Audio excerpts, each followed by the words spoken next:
How's it going, guys? It's Ray tonight, and today in Age of History 2, I just wanted to kind of show you guys some really cool things that you can do to improve your game, make it more interesting. And it's 2023, the game's been out for about, 5 years now, and it does get kind of stale, so you might be wondering right tonight, how can I make my game feel more energetic, more alive again in 2023? And I'm going to show you some things for that. Also, I have no idea how many subscribers I'm at right now. I think we're close to 10K as of when I'm recording this. So if you guys want to subscribe, and let's get on with the video. So the first thing is the terrain type editor. I want to kind of show you guys this real quick.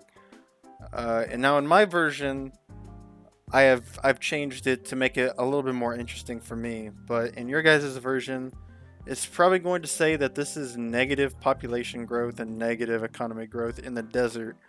What I've done is I've changed it to have positive growth, but I've still kept all the other negatives the same because I don't think these should be changed. But if you want to change those, you can. But the reason I changed the population growth in the desert is because I just felt like there's so many desert countries that don't really get a shine, despite in real life having a lot of economic power, despite lots of other variables.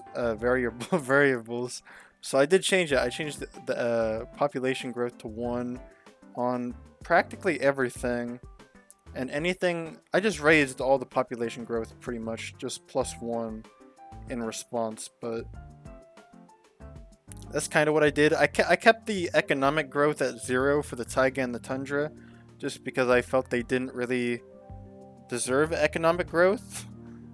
Because in real life, usually they're not the most economic places. But the desert can be very economical because it has oil most of the time. It has, and there's lots of population growth in the desert. So I don't know why it was negative in the game. So that's one of the things I changed, was the terrain type, because I just always felt like that kind of held the game back of what was really possible. And it does make the game more interesting, because I even remember like places like LA would not grow at all in terms of population. And if you depopulated it, it wouldn't regrow unless you had, or you couldn't even build farms, because in areas where it's negative population growth, you can't build farms in the game. But when you change it, it lets you build farms in LA and Diego and all that type of stuff. So I mainly just changed it for that reason, because I felt like not allowing the desert regions to grow kind of held the game back a little bit. So that is one thing you can do if you want to improve your game. Ooh, another thing you can do is with the map editor. I'm not going to click it because it's just going to crash the game after I fix it. But one of the things you can do is with the map editor. A lot of people always complain about Alaska, right? So something I did was I actually allowed a transfer point from this province to this province, so you can actually walk across without having to, invade Canada or whatever. Because that was always such a dumb thing in this game, because there's no province right here for Alaska or whatever. Or this should have just been an extended province to be properly made, but it just wasn't. Another cool thing you can do, this is optional, is you can change the cursor to look like this or just be the normal cursor. Some people like it like this. I'm not a super big fan of it. I kind of like it like this, but if you do like it like this, you can do this, and it does look okay. So I guess it's kind of up to you what you want to do. It don't really matter.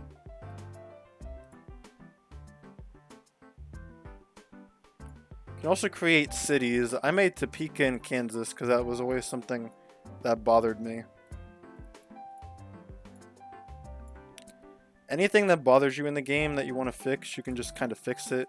Topeka was something that always bothered me because on the map, it just it didn't show up. It showed up as Lawrence, which doesn't make sense.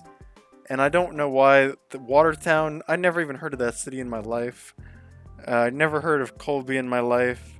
Liberal is not the biggest city here. Wichita, this is right. But yeah, the province never made sense in Kansas for me. And as somebody who lives here, I didn't really like how it was set up. Like even in like places like Nebraska, it's more accurate than Kansas.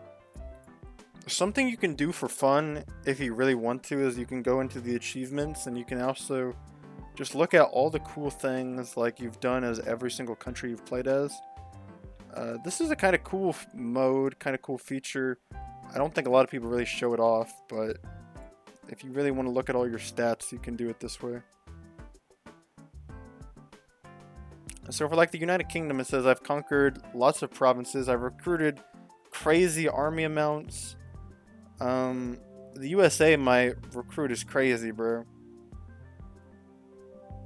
I don't know if that means it's the largest you've ever recruited or what that exactly entails. Something really cool you can do is you can make custom leaders. I don't know if I showed you guys how to do this or not. I think I have. But if you really want to make custom leaders, you can do that. You look up a tutorial. It's not super difficult on computer. I don't really know how they do it on tablet or whatever.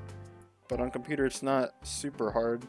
I want to show you something cool with the scenario editor as well. This is something like people don't really... This is something cool you can really do, but it's just kind of optional.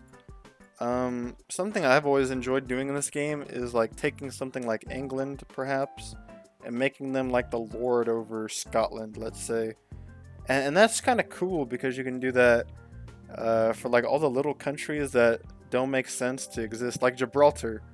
If you want England to own Gibraltar but not own it completely, what you can do is you can just drag it here and you can make them a vassal. And that's something that's not in the normal scenario, but that's something you can do if you really want to. Something that nobody really messes with in this game, and I don't know why. There's always like all these extra things you can do in the game. So whenever I play the game, I like to max out the game speed because I just feel like it makes the game a little bit more challenging for me. You might be asking, Raider, how does that make the game more challenging?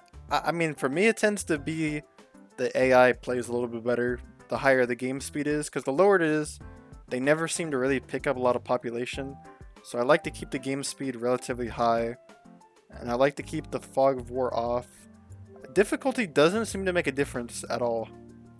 I'm not gonna lie. All the difficulty really has done, from my knowledge, is it just gives the countries a little bit of a boost at the start of the game, and it doesn't really change anything after that. So difficulty doesn't really mean anything. As for AI aggressiveness, this is kind of up to you how high you want it. I've noticed that kind of like in the middle is where you want it. Just kind of like a normal setting. So I usually keep it at like the 125 or whatever. Anything too high, and then the AI is just super weak. They never do anything. Anything super low, usually the AI can get pretty powerful the lower it is. But it also means they will not expand a whole lot. So you do kind of want it in the middle. And I do think 125 is probably around where you want it. Sometimes it can be interesting to lower it a little bit to see if that gives you any better result. But that's kind of what I've noticed, at least. But yeah, this was just kind of a short video showing you some cool things you can do in Age of History if you have not already tried it. Subscribe to the channel, and we'll see you all for the next one. Peace.